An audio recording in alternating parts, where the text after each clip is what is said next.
ओम शांति। शांति हम आत्माओं का स्वधर्म है और जितना जितना हम इस स्वधर्म में स्थित होते हैं उतना शांति स्वमान की तरह कि मैं शांति के सागर पिता की संतान मास्टर शांति का सागर हूँ। तो ये स्वमान हमारे अंतर को शक्ति प्रदान करता है और जितना जितना हम इस स्वमान में निरंतर स्थित होने का प्रयास करते हैं, अभ्यास करते हैं, उतना अन्य आत्माओं के प्रति हमारा दृष्टिकोण भी सम्माननीय बन जाता है। हर एक आत्मा को उसके निज रूप में, उसके निज स्वधर्म में देखने का जो अभ्यास होता है वही हमारे लिए सबसे मूल पुरुषार्थ का आधार बन जाता है। क्योंकि पुरुषार्थ तो है ही कि पुरुष बनकर मुझे रथ को चलाना है और जितना मैं पुरुष आत्मा अपने निज स्वरूप में स्थित होती हूँ उतना इस रथ को चलाना और इस रथ द्वारा विश्व कल्याण की सेवा करना सहज हो जाता है। आज की मुरली हमें पुरुषार्थ करने की बहुत ही गुह्य विधि सिखा रही है। बहुत गहराई से आत्मिक स्थिति में स्थित होकर सभी सुनेंगे बाबा के मधुर महावाक्य। आज है 4 अप्रैल 2025।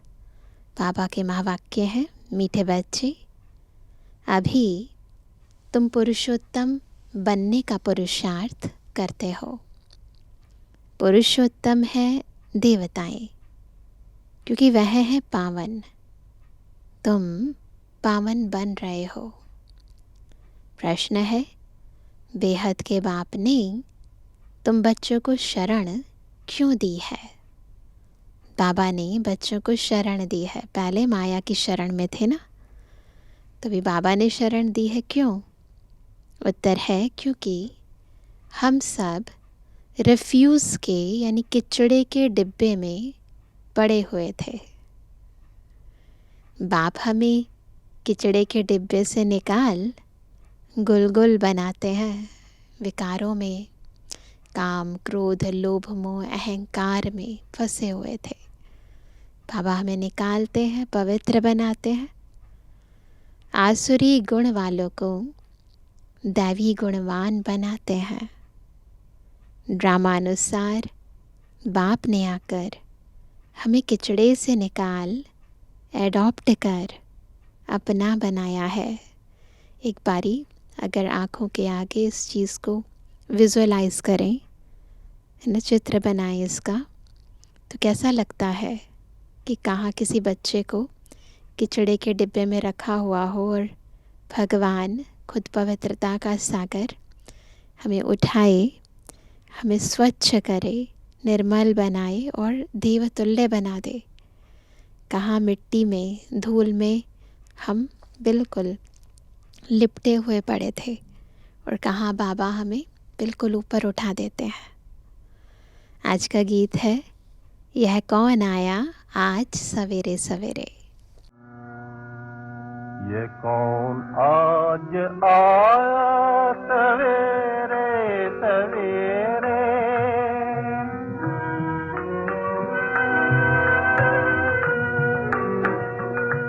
ये कौन आज आया सवेरे सवेरे, कि दिल चौंक उठा सवेरे सवेरे।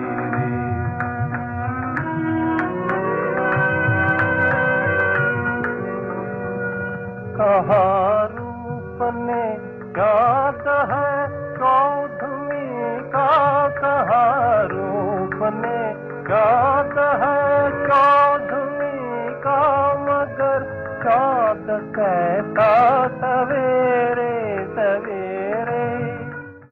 ओम शांति। रात को दिन बनाने के लिए बाप को आना पड़े। अभी तुम बच्चे जानते हो कि बाप आया हुआ है। क्यों? घनघोर रात्रि चल रही है ना, तो दिन बनाने वाला सूर्य तो अभी आएगा। पहले हम शूद्र वर्ण के थे, शूद्र बुद्धि थे। वर्णों वाला चित्र भी समझाने के लिए बहुत अच्छा है। बच्चे जानते हैं हम इन वर्णों में कैसे चक्र लगाते हैं। अभी हमको परमपिता परमात्मा ने शूद्र से ब्राह्मण बनाया है। कल्प कल्प कल्प के संगम युगे हम ब्राह्मण बनते हैं। ब्राह्मणों को पुरुषोत्तम नहीं कहेंगे, पुरुषोत्तम तो देवताओं को कहेंगे। ब्राह्मण यहाँ पुरुषार्थ करते हैं पुरुषोत्तम बनने के लिए। पतित से पावन बनने लिए ही बाप को बुलाते हैं। तो अपने से पूछना चाहिए, हम पावन कहाँ तक बन रहे हैं। स्टूडेंट भी पढ़ाई के लिए विचार सागर मंथन करते हैं ना, समझते हैं इस पढ़ाई से हम यह बनेंगे। तुम बच्चों की बुद्धि में है कि अभी हम ब्राह्मण बने हैं, देवता बनने के लिए। है सभी की बुद्धि में ये बात, क्या है और क्या मुझे बनना है। यह है अमूल्य जीवन, क्योंकि तुम ईश्वरीय संतान हो। क्यों है हमारा ये जन्म अमूल्य? क्योंकि हम अभी इस जन्म में ईश्वर की संतान बने हैं। ईश्वर तुमको राजयोग सिखला रहे हैं, पतित से पावन बना रहे हैं। पावन देवता बनते हैं। वर्णों पर समझाना बहुत अच्छा है। सन्यासी आदि इन बातों पर नहीं ठहरेंगे।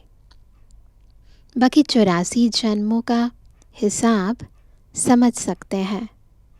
यह भी समझ सकते हैं कि हम सन्यास धर्म वाले 84 जन्म नहीं लेते हैं। इस्लामी बौद्ध आदि भी समझेंगे हम 84 जन्म नहीं लेते हैं। हाँ, पुनर्जन्म लेते हैं, 84 जन्म नहीं लेते। बाकी धर्म की आत्माएं पुनर्जन्म ज़रूर लेते हैं, परंतु कम। तुम्हारे समझाने से झट समझ जाएंगे। जब हम समझाएंगे, चक्र के ऊपर गहराई से समझाएंगे, वृक्ष के ऊपर जो हमारा झाड़ का चित्र है उसके ऊपर समझाएंगे तो वो समझ जाएंगे। समझाने की भी युक्ति चाहिए। तुम बच्चे यहाँ सम्मुख बैठे हो तो बाबा बुद्धि को रिफ़्रेश करते हैं। मधुबन में मुरली चलती है तो जैसे बुद्धि रिफ़्रेश हो जाती है, जैसे और बच्चे भी यहाँ आते हैं रिफ़्रेश होने के लिए। तुमको तो रोज़ बाबा रिफ़्रेश करते हैं कि यह धारणा करो, बुद्धि में यही ख्याल चलते रहे, हम 84 जन्म कैसे लेते हैं, कैसे शूद्र से ब्राह्मण बने हैं, ब्रह्मा की संतान ब्राह्मण। थोड़ा सा बैठकर विचार करें तो देखो आत्मा एक जन्म में कैसे नीचे से ऊपर उठ जाती है। अब ब्रह्मा कहाँ से आए? बाप बैठ समझाते हैं, हम इनका नाम ब्रह्मा रखते हैं। यह जो ब्रह्मा कुमार कुमारियाँ हैं, यह फैमिली हो गए तो ज़रूर एडॉप्टेड हैं। बाप ही एडॉप्ट करेंगे। उनको बाप कहा जाता है, दादा नहीं कहेंगे। शिव बाबा हमारा बाबा है, दादा नहीं है, है ना। बाबा आत्मा का बाबा, आत्मा का पिता है। बाप को बाप ही कहा जाता है। मिल्कियत मिलती ही बाप से है, कोई चाचा मामा व बिरादरी वाला भी एडॉप्ट करते हैं। जैसे बाप ने सुनाया था, एक बच्ची किचड़े के डिब्बे में पड़ी थी। वह कोई ने उठाए जाकर किसको गोद में दी, क्योंकि उनको अपना बच्चा नहीं था। तो बच्ची जिनकी गोद में गई उनको ही मम्मा बाबा कहने लग पड़ेगी ना। यह फिर है बेहद की बात। तो अभी हमें बाबा ने अडॉप्ट किया है, तो जब अडॉप्ट कर लिया तो अब हम शिव बाबा को ही बाबा कहेंगे ना। तुम बच्चे भी जैसे बेहद के किचड़े के डिब्बे में पड़े थे, विषय वैतरणी नदी में पड़े थे, कितने गंदे हुए पड़े थे। ड्रामा अनुसार बाप ने आकर उस किचड़े से निकाल तुमको एडॉप्ट किया है। सोचो, आत्मा किचड़े के डिब्बे में थी। तमु प्रधान को किचड़ा ही कहेंगे ना। आसुरी गुण वाले मनुष्य हैं, देह अभिमानी, काम क्रोध भी बड़े विकार है ना।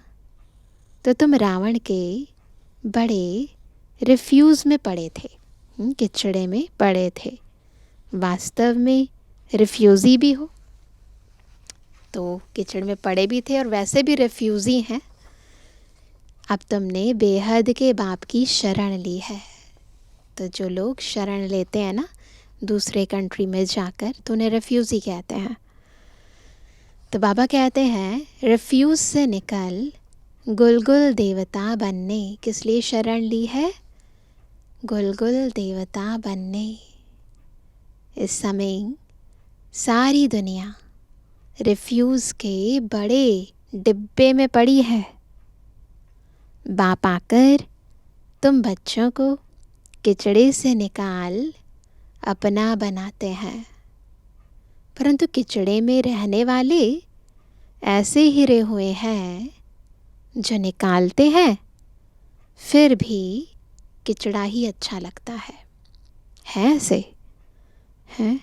यहाँ से बाबा की मुरली सुनते हैं, फिर क्या सोचते हैं घर जाकर, किन बातों में इंटरेस्ट आता है।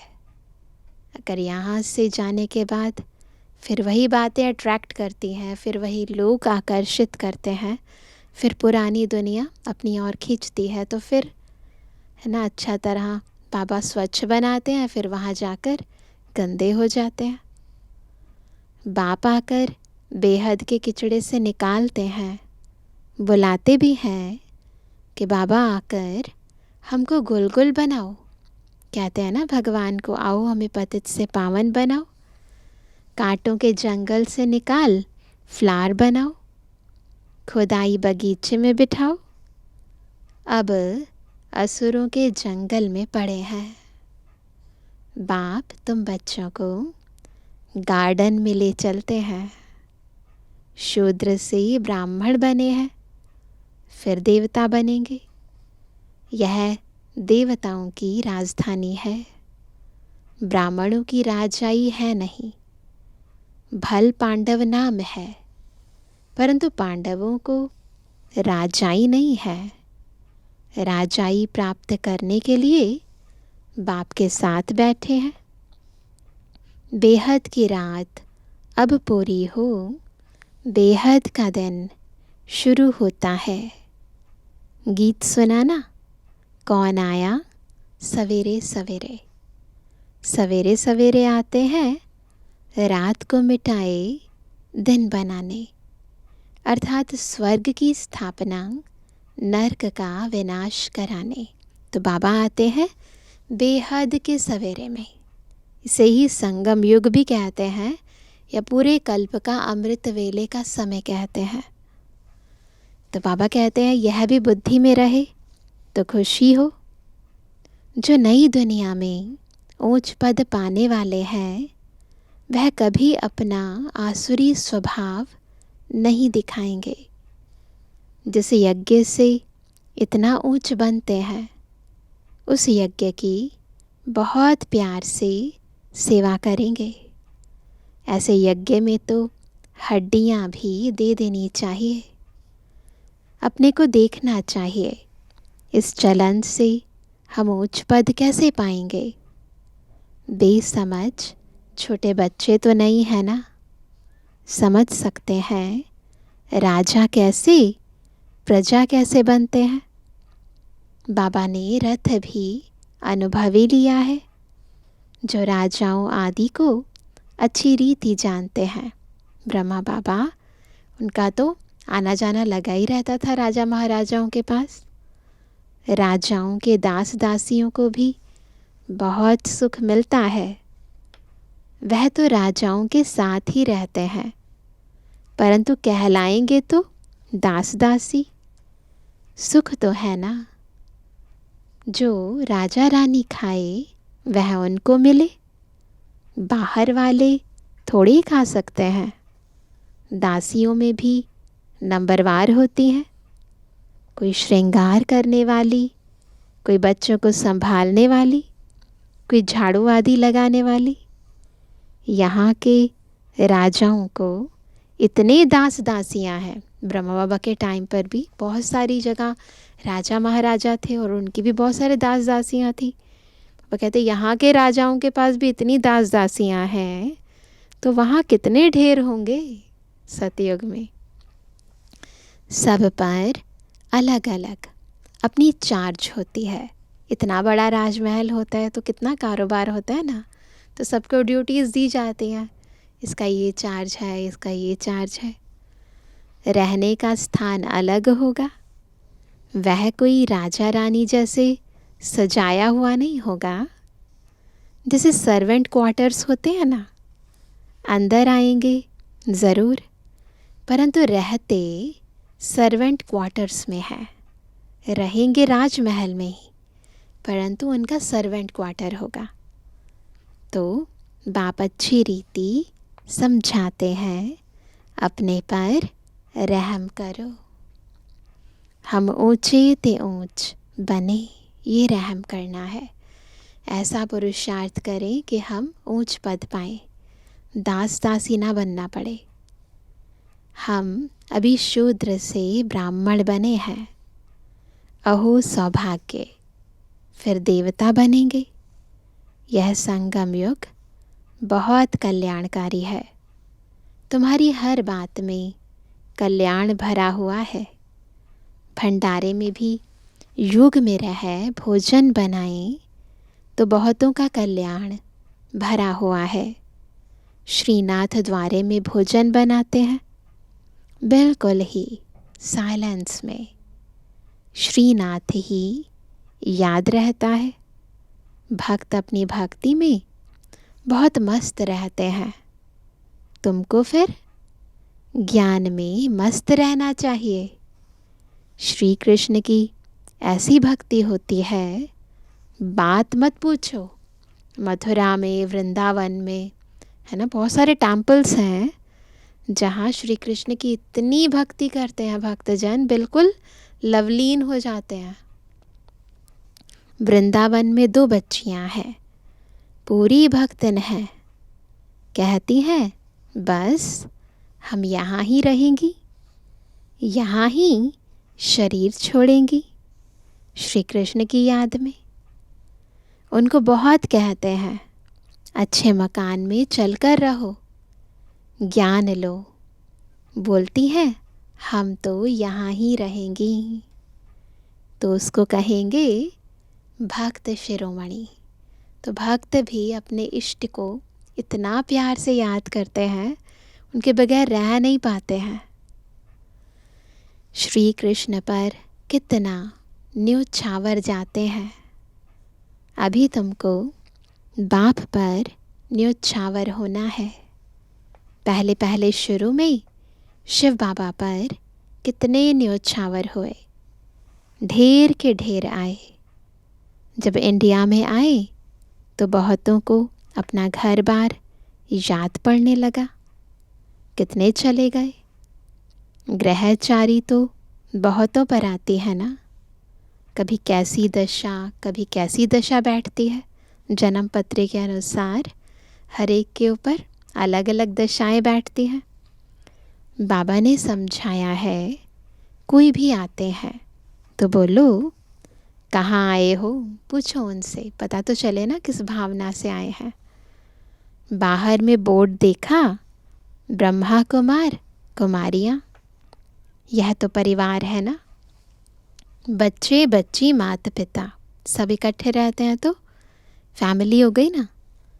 एक है निराकार परम पिता परमात्मा, दूसरा फिर प्रजापिता ब्रह्मा भी गाया हुआ है। यह सब उनके बच्चे हैं। दादा है शिव बाबा, वर्षा उनसे मिलता है। तो शिव बाबा, अगर ब्रह्मा बाबा हमारे बाबा हैं तो फिर ब्रह्मा बाबा के बाबा हमारे दादा हो गए।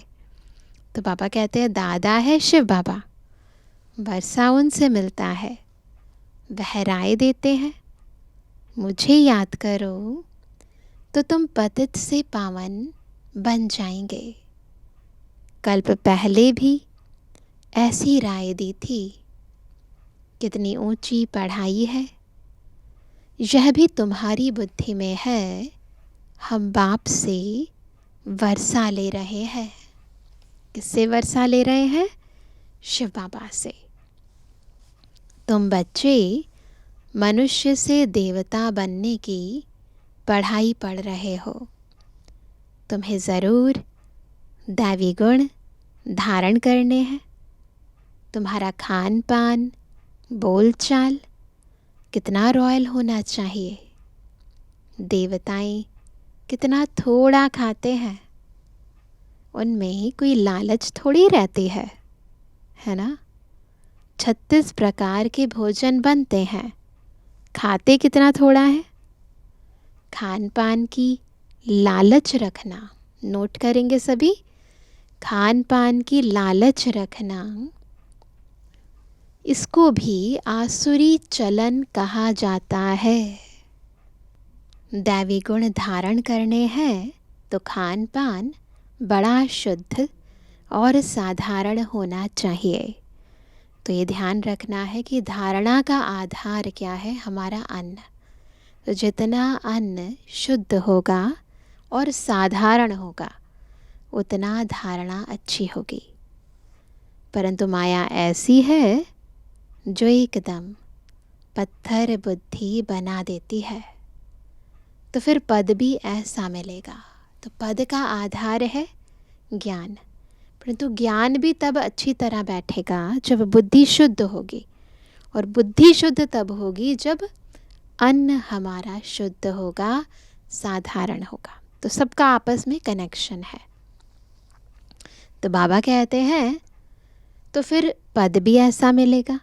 बाप कहते हैं अपना कल्याण करने के लिए दैवी गुण धारण करो, अच्छी रीति पढ़ेंगे पढ़ाएंगे तो तुमको ही इजाफा मिलेगा।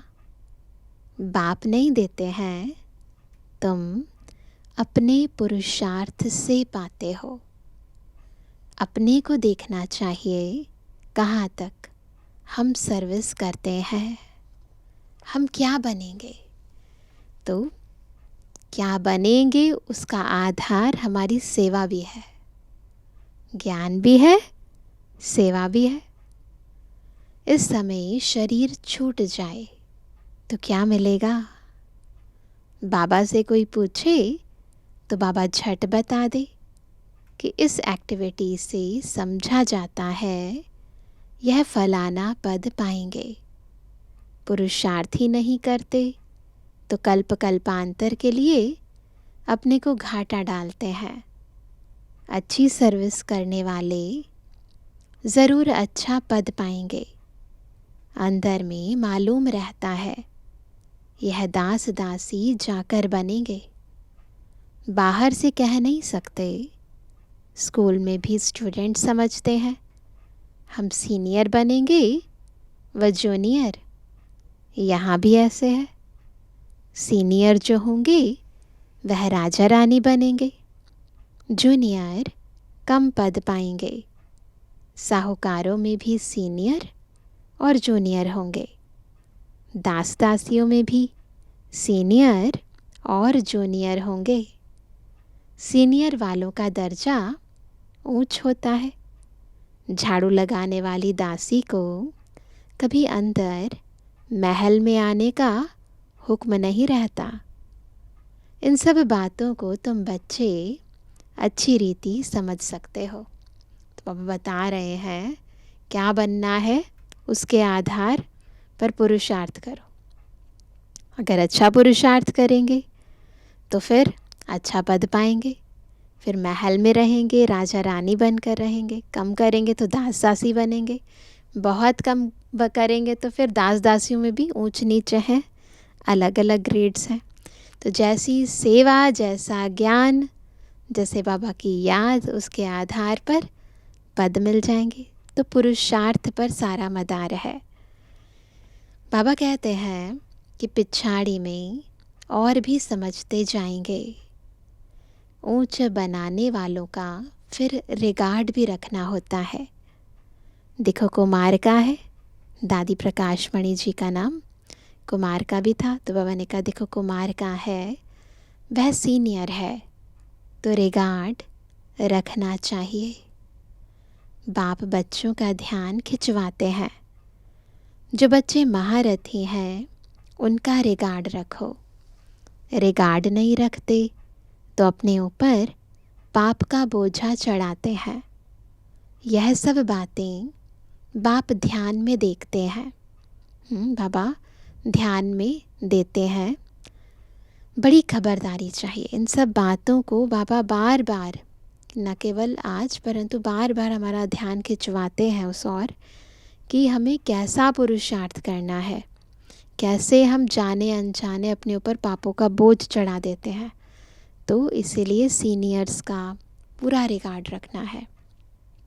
तो ये सब बातें बाप ध्यान में देते हैं।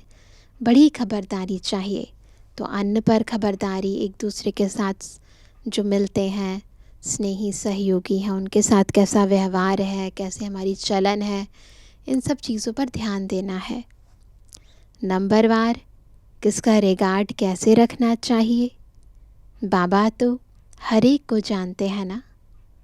किसको कहें तो ट्रेटर बनने में देरी ना करें, तो बाबा जर्नल मुरली में सुना देते हैं, है ना। बिल्कुल सामने आमने कहें, डायरेक्टली बोले नाम लेकर, तो फिर वो बाबा कहते हैं ट्रेटर बन जाते हैं। फिर कुमारियों, माताओं आदि पर भी बंधन आ जाते हैं। तो ट्रेटर तो एक बनता है, परंतु उसके कारण कितनों को तकलीफ़ें होती हैं, है ना। सितम सहन करने पड़ते हैं। बहुत करके माताएं ही लिखती हैं, बाबा हमको यह बहुत तंग करते हैं, हम क्या करें। अरे तुम कोई जानवर थोड़ी हो। तो बाबा बताते हैं कि तुम जानवर थोड़ी हो जो ज़बरदस्ती करेंगे, है ना। बेचारी समझते हैं, अपने को कमज़ोर समझते हैं, तो कमज़ोरी बढ़ती जाती है। शिव शक्ति समझे तो फिर थोड़ी ना किसी में इतनी हिम्मत है कि कुछ कर सके। अंदर में दिल है, बाबा नब्ज़ जानते हैं। बाबा कहते हैं अंदर में दिल है तब पूछती हो क्या करूं, पता है ना क्या करना है। इसमें तो पूछने की भी बात नहीं है। आत्मा अपना मित्र है, अपना ही शत्रु है। तो दूसरा कोई हमारा शत्रु नहीं है, हम ही अपने मित्र हैं, हम ही अपने शत्रु हैं। अगर श्रीमत पर चलते हैं तो मित्र हैं, नहीं चलते हैं तो शत्रु हैं, मनमत पे चलते हैं। जो चाहे सो करे, पूछना माना दिल है। मुख्य बात है याद की। अगर याद पक्की है तो शक्ति आ जाएगी आत्मा में। याद से ही तुम पावन बनते हो। यह लक्ष्मी नारायण नंबर 1 पावन है ना। मम्मा कितनी सर्विस करती थी, ऐसा तो कोई कह ना सके। हम मम्मा से भी होशियार हैं। मम्मा ज्ञान में सबसे तीखी थी, योग की कमी बहुतों में है। याद में रह नहीं सकते हैं। याद नहीं करेंगे तो वे कर्म विनाश कैसे होंगे। लौ कहता है पिछाड़ी में याद में ही शरीर छोड़ना है। बाबा की याद में रहकर शरीर छोड़ना है सहज भाव से। शिव बाबा की याद में ही प्राण तन से निकले। एक बाप के सिवाय और कोई याद ना आए, ऐसी स्थिति हो जाए। कहाँ भी आसक्ति ना हो।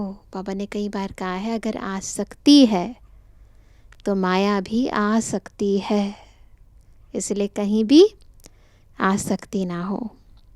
यह प्रैक्टिस करनी होती है। हम अशरीरी आए थे, फिर अशरीरी होकर जाना है। बच्चों को बार बार समझाते रहते हैं, बहुत मीठा बनना है, दैवी गुण भी होने चाहिए।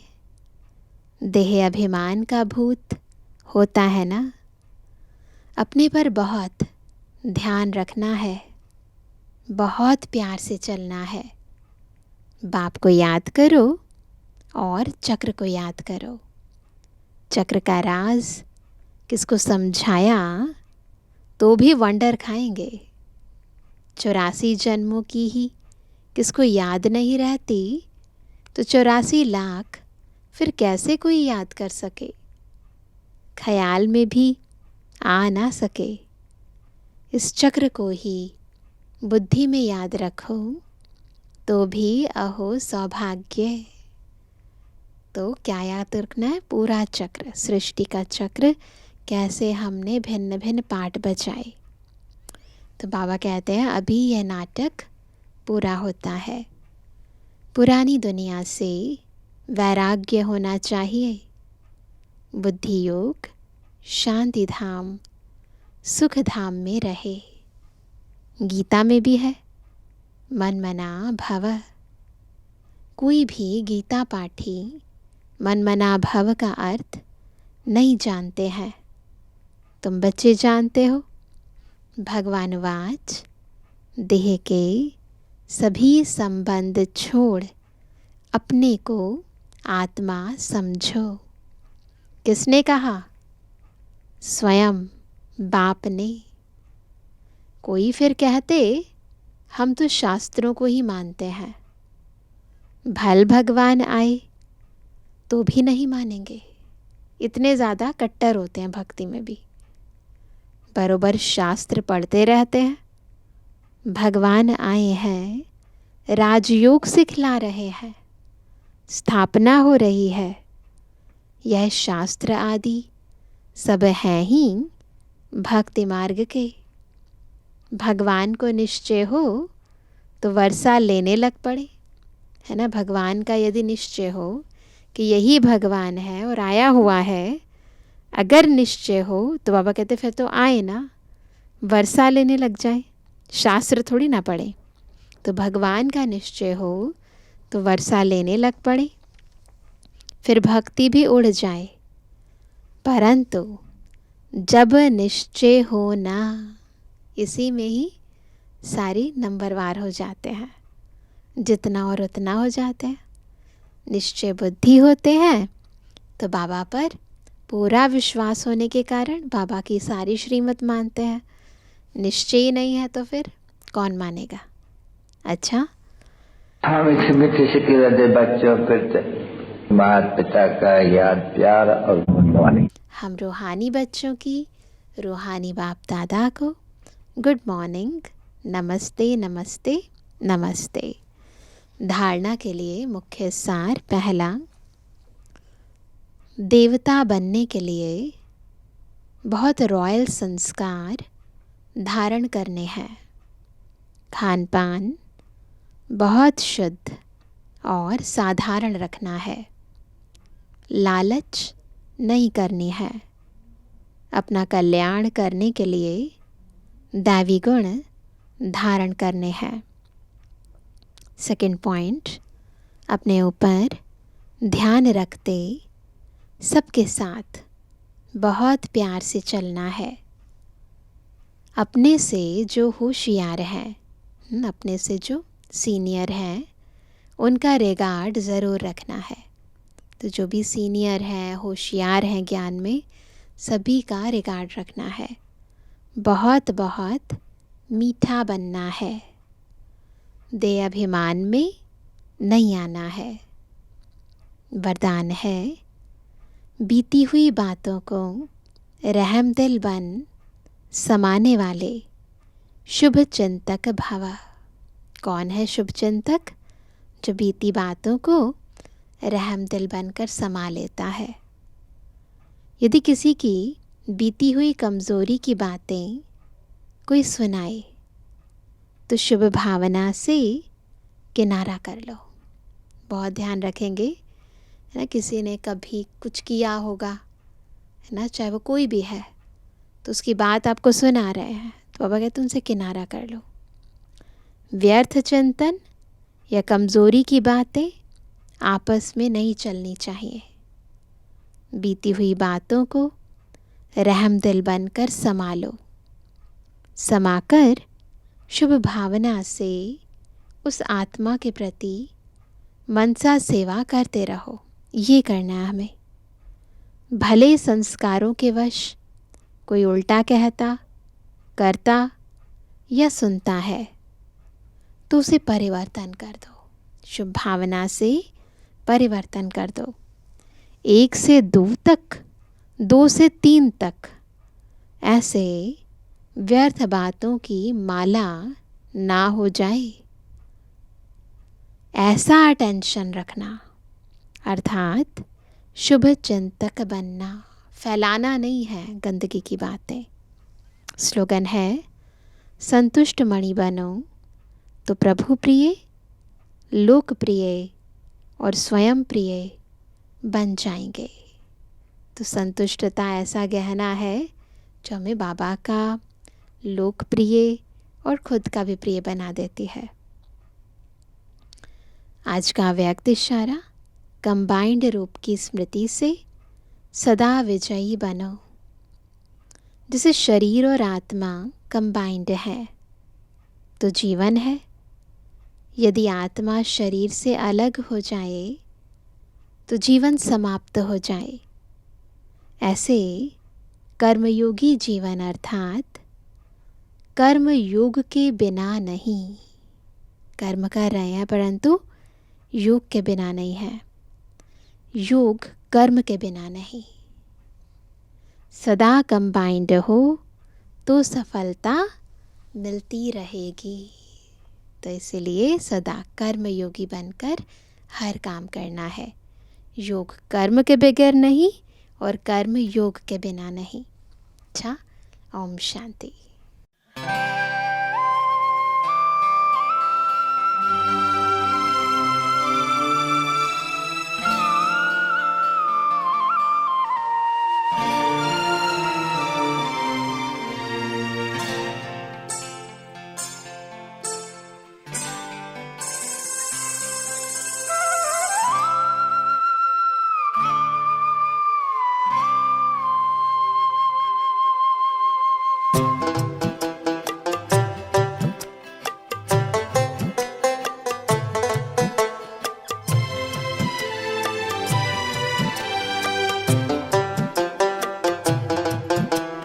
जैसा है ये सुख मिला ऐसा कभी न पाए।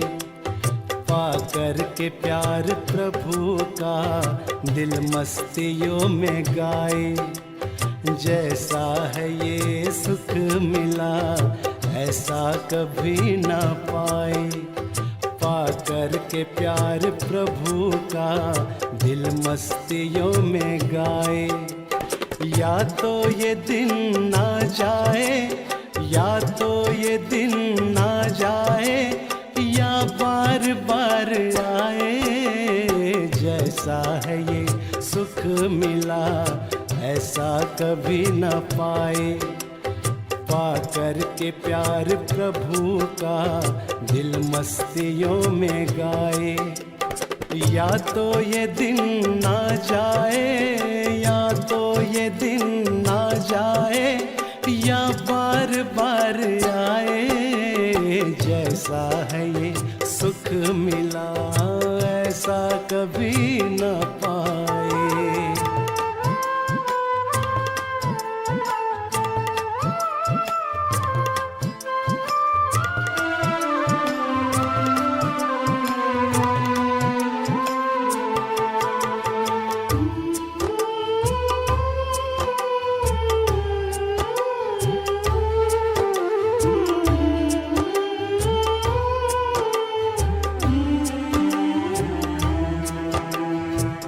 संगम युग में यूं मिलना,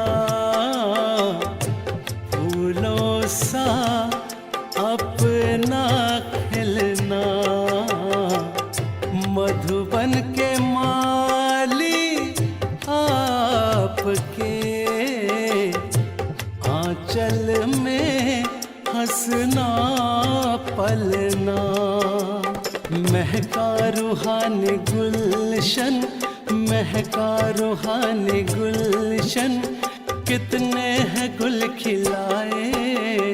जैसा है ये सुख मिला ऐसा कभी न पाए।